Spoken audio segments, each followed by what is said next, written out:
Hindi nyo danas. Kaya hindi nyo naiintindihan bakit mahal ng tao si Duterte. Ang bata sa larawan ay si Arkel. 10 taong gulang pa lamang siya nang biglang pasukin ng mga adik ang kanilang bahay.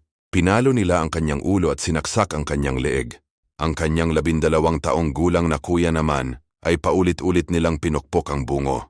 Ganon din ang ginawa sa kanyang 8 taong gulang na kapatid na babae.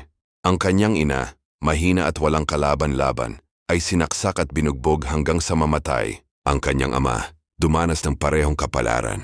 At ang kanyang bunsong kapatid, 8 buwan pa lamang umiiyak dahil sa gutom, pero pinatay nila. Nasaan ang hustisya para sa kanya, para sa kanilang pamilya, para sa lahat ng biktima ng mga adik?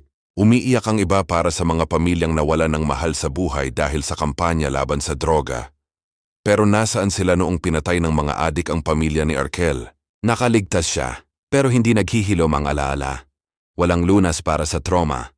Naalala pa rin niya ang lahat na parang kahapon lang ito nangyari.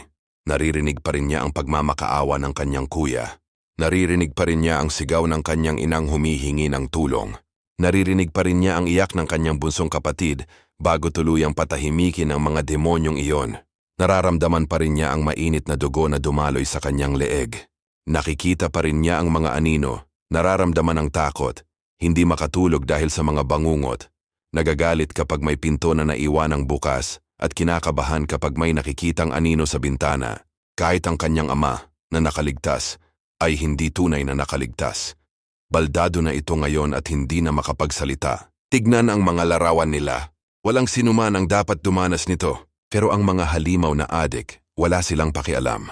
Nang manalo si PRRD, noon lang muling nakaramdam ng kaligtasan ang mga tulad ni Arkel. Nagkaroon ng takot ang mga kriminal sa batas. Naging mas ligtas ang mga lansangan. Noon lang siya tuluyang nakawala sa pagkakagapos sa takot. Kaya personal ito. At hindi political sa karamihan. Hindi nyo naranasang mawalan ng pamilya sa kamay ng mga adik. Hindi ninyo kailangang gumising araw-araw na dinadala ang bigat ng bangungot na ito.